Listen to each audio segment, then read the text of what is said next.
Սիրելի եկեղեցականներ, ինչպես նախատեսված էր, այսօր մենք ունենք ժողով։ Սրբազանը հիմա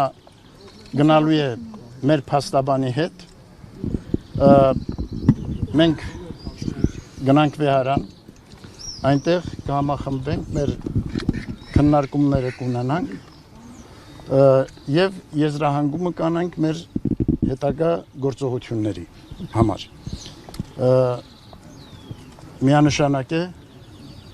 որ մենք բոլորս ամենայն ջանքի գործ ենք դնելու, որպեսզի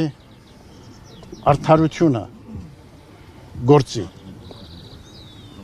մեր եկեղեցու, մեր եկեղեցականաց եւ մեր հոգեվորականների, մեր սրբազանների եւ երկրի բնականաբար։ Այո,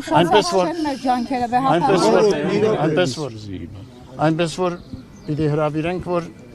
գնանք վեհարան, այնտեղ համախմբենք եւ մեր քննարկումները, մեր ժողովը իրականացնենք։ Ներսում ինչ էր կատարվում։ Վերապահներ կարող է հաջորդել հետևից գալ։ Կարելի է դեռ փակել։ Մենք էլ կգացինք։